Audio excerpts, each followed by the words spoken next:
KaraokeBooks. The Scarlet Letter. Nathaniel Hawthorne. Audiobook. Chapter 8. The Elf Child and the Minister. Governor Bellingham, in a loose gown and easy cap, such as elderly gentlemen love to endue themselves with, in their domestic privacy, walked foremost, and appeared to be showing off his estate, and expatiating on his projected improvements. The wide circumference of an elaborate ruff, beneath his grey beard, in the antiquated fashion of King James's reign, caused his head to look not a little like that of John the Baptist in a charger. The impression made by his aspect, so rigid and severe, and frostbitten with more than autumnal age, was hardly in keeping with the appliances of worldly enjoyment wherewith he had evidently done his utmost to surround himself. But it is an error to suppose that our grave forefathers, though accustomed to speak and think of human existence as a state merely of trial and warfare, and though unfeignedly prepared to sacrifice goods and life at the behest of duty, made it a matter of conscience to reject such means of comfort, or even luxury, as lay fairly within their grasp. This creed was never taught, for instance, by the venerable pastor, John Wilson, whose beard, white as a snowdrift, was seen over Governor Bellingham's shoulder, while its wearer suggested that pears and peaches might yet be naturalized in the New England climate, and that purple grapes might possibly be compelled to flourish against the sunny garden wall. The old clergyman, nurtured at the rich bosom of the English Church, had a long established and legitimate taste for all good and comfortable things, and however stern he might show himself in the pulpit, or in his public reproof of such transgressions as that of Hester Prynne, still, the genial benevolence of his private life had won him warmer affection than was accorded to any of his professional contemporaries. Behind the governor and Mr. Wilson came two other guests. One, the Reverend Arthur Dimmesdale, whom the reader may remember as having taken a brief and reluctant part in the scene of Hester Prynne's disgrace, and in close companionship with him old Roger Chillingworth, a person of great skill in physic, who for 2 or 3 years past had been settled in the town. It was understood that this learned man was the physician as well as friend of the young minister, whose health had severely suffered of late by his too unreserved self-sacrifice to the labors and duties of the pastoral relation. The governor, in advance of his visitors, ascended 1 or 2 steps, and throwing open the leaves of the great hall window, found himself close to little Pearl. The shadow of the curtain fell on Hester Prynne, and partially concealed her. "What have we here?" said Governor Bellingham, looking with surprise at the scarlet little figure before him. "I profess I have never seen the like since my days of vanity in old King James's time, when I was wont to esteem it a high favor to be admitted to a court masque. There used to be a swarm of these small apparitions in holiday time, and we called them children of the Lord of Misrule. But how get such a guest into my hall?" "Ay, indeed," cried good old Mr. Wilson. "What little bird of scarlet plumage may this be? Methinks I have seen just such figures when the sun has been shining through a richly painted window, and tracing out the golden and crimson images across the floor. But that was in the old land. Prithee, young one, who art thou, and what has ailed thy mother to bedizen thee in this strange fashion? Art thou a Christian child, ha? Dost know thy catechism? Or art thou one of those naughty elves or fairies, whom we thought to have left behind us, with other relics of papistry, in merry old England?" "I am mother's child," answered the scarlet vision, "and my name is Pearl."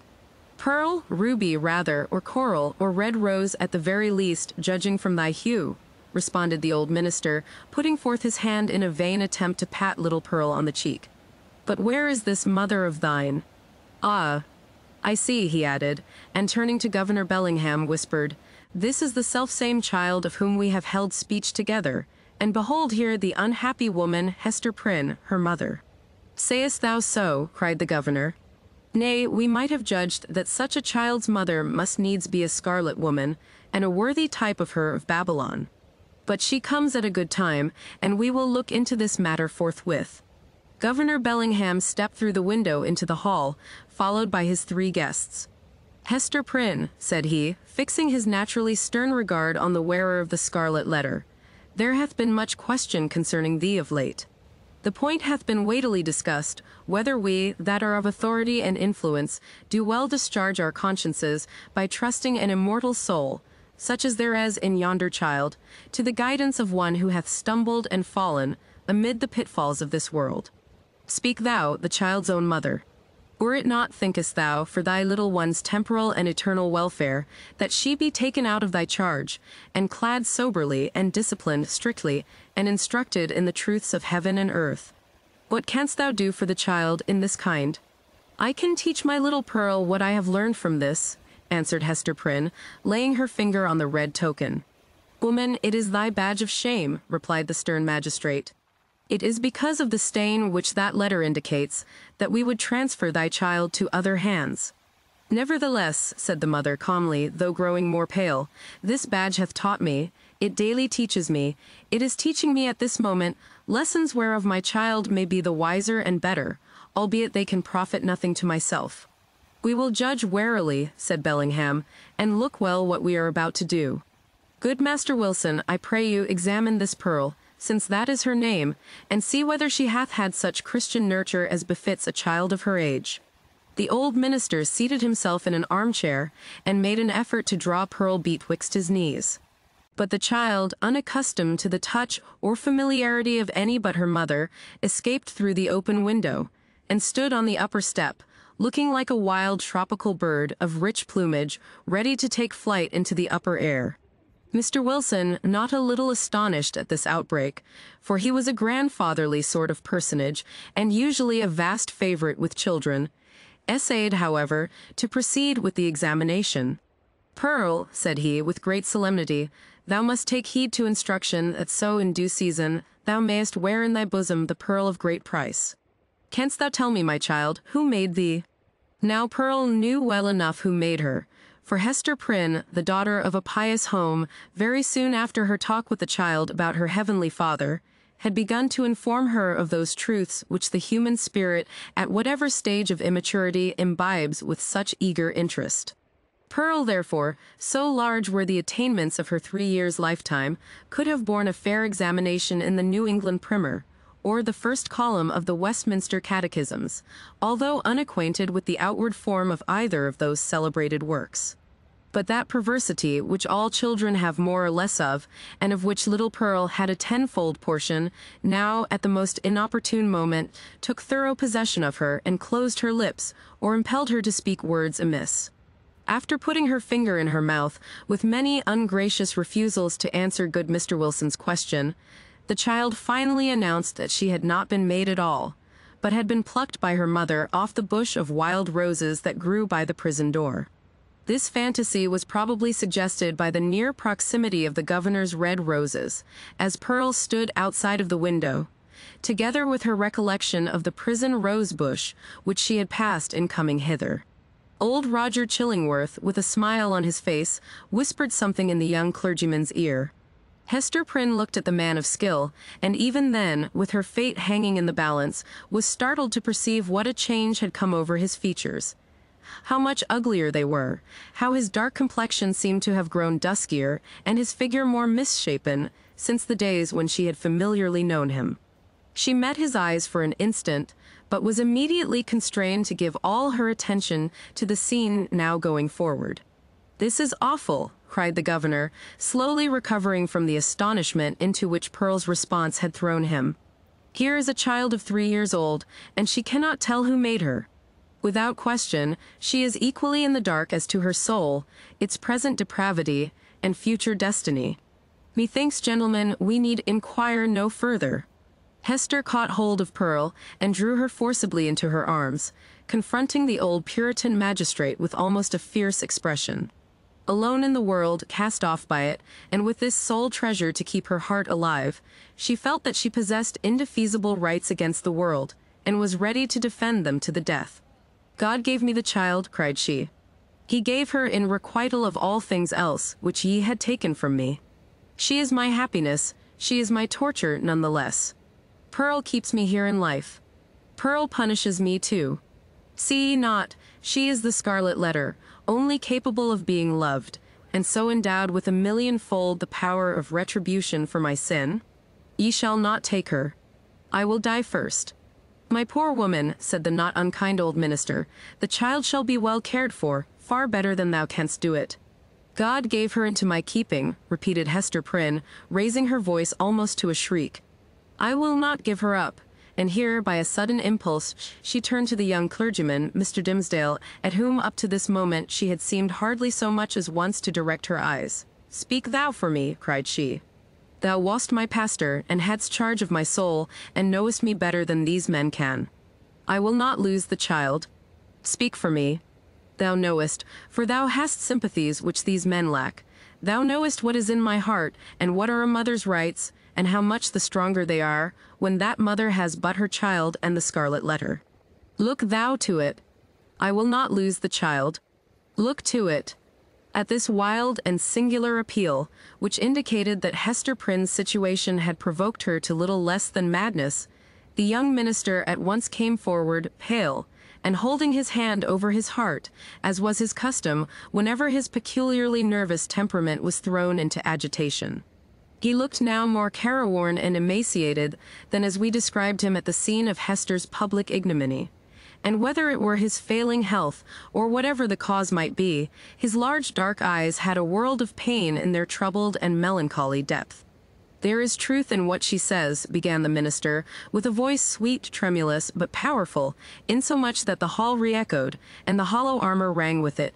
Truth in what Hester says, and in the feeling which inspires her. God gave her the child, and gave her, too, an instinctive knowledge of its nature and requirements, both seemingly so peculiar, which no other mortal being can possess. And moreover, is there not a quality of awful sacredness in the relation between this mother and this child? How is that, good Master Dimmesdale? Interrupted the governor. Make that plain, I pray you. It must be even so, resumed the minister. For, if we deem it otherwise, do we not thereby say that the Heavenly Father, the Creator of all flesh, hath lightly recognized a deed of sin, and made of no account the distinction between unhallowed lust and holy love?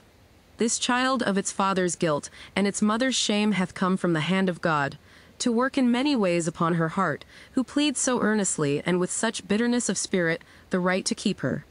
It was meant for a blessing, for the one blessing of her life. It was meant, doubtless, as the mother herself hath told us, for a retribution too. A torture to be felt at many an unthought of moment, a pang, a sting, an ever-recurring agony in the midst of a troubled joy. Hath she not expressed this thought in the garb of the poor child, so forcibly reminding us of that red symbol which sears her bosom? Well said again, cried good Mr. Wilson. I feared the woman had no better thought than to make a mountebank of her child. Oh, not so, continued Mr. Dimmesdale. She recognizes, believe me, the solemn miracle which God hath wrought in the existence of that child. And may she feel, too, what, methinks, is the very truth, that this boon was meant, above all things else, to keep the mother's soul alive, and to preserve her from blacker depths of sin into which Satan might else have sought to plunge her. Therefore it is good for this poor, sinful woman that she hath an infant immortality, a being capable of eternal joy or sorrow, confided to her care, to be trained up by her to righteousness, to remind her at every moment of her fall, but yet to teach her, as it were by the Creator's sacred pledge, that if she bring the child to heaven, the child also will bring its parent thither. Herein is the sinful mother happier than the sinful father. For Hester Prynne's sake, then, and no less for the poor child's sake, let us leave them as Providence hath seen fit to place them. You speak, my friend, with a strange earnestness, said old Roger Chillingworth, smiling at him. And there is a weighty import in what my young brother hath spoken, added the Reverend Mr. Wilson. What say you, worshipful Master Bellingham? Hath he not pleaded well for the poor woman? Indeed hath he, answered the magistrate, and hath adduced such arguments that we will even leave the matter as it now stands, so long, at least, as there shall be no further scandal in the woman.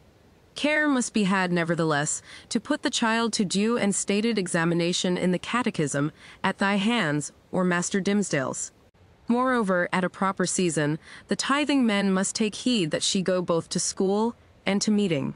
The young minister, on ceasing to speak, had withdrawn a few steps from the group, and stood with his face partially concealed in the heavy folds of the window curtain, while the shadow of his figure, which the sunlight cast upon the floor, was tremulous with the vehemence of his appeal. Pearl, that wild and flighty little elf, stole softly towards him, and taking his hand in the grasp of both her own, laid her cheek against it. A caress so tender and withal so unobtrusive that her mother, who was looking on, asked herself, "Is that my Pearl?" Yet she knew that there was love in the child's heart, although it mostly revealed itself in passion, and hardly twice in her lifetime had been softened by such gentleness as now. The minister, for save the long-sought regards of woman, nothing is sweeter than these marks of childish preference, accorded spontaneously by a spiritual instinct, and therefore seeming to imply in us something truly worthy to be loved. The minister looked round, laid his hand on the child's head, hesitated an instant, and then kissed her brow. Little Pearl's unwonted mood of sentiment lasted no longer. She laughed and went capering down the hall, so airily that old Mr. Wilson raised a question whether even her tiptoes touched the floor. "The little baggage hath witchcraft in her, I profess," said he to Mr. Dimmesdale. "She needs no old woman's broomstick to fly withal." "A strange child," remarked old Roger Chillingworth. "It is easy to see the mother's part in her. Would it be beyond a philosopher's research, think ye, gentlemen, to analyze that child's nature, and from its make and mold, to give a shrewd guess at the father? Nay, it would be sinful in such a question to follow the clue of profane philosophy," said Mr. Wilson. "Better to fast and pray upon it, and still better, it may be, to leave the mystery as we find it, unless Providence reveal it of its own accord. Thereby every good Christian man hath a title to show a father's kindness towards the poor, deserted babe." The affair being so satisfactorily concluded, Hester Prynne, with Pearl, departed from the house. As they descended the steps, it is averred that the lattice of a chamber window was thrown open, and forth into the sunny day was thrust a face of Mistress Hibbins, Governor Bellingham's bitter-tempered sister, and the same who, a few years later, was executed as a witch. "Hist, hist," said she, while her ill-omened physiognomy seemed to cast a shadow over the cheerful newness of the house. "Wilt thou go with us tonight? There will be a merry company in the forest, and I well nigh promised the black man that comely Hester Prynne should make one." "Make my excuse to him, so please you," answered Hester, with a triumphant smile. "I must tarry at home and keep watch over my little Pearl. Had they taken her from me, I would willingly have gone with thee into the forest, and signed my name in the black man's book too, and that with mine own blood." "We shall have thee there anon," said the witch lady, frowning as she drew back her head. But here, if we suppose this interview betwixt Mistress Hibbins and Hester Prynne to be authentic, and not a parable, was already an illustration of the young minister's argument against sundering the relation of a fallen mother to the offspring of her frailty. Even thus early had the child saved her from Satan's snare. If you liked what you heard, please subscribe to the channel.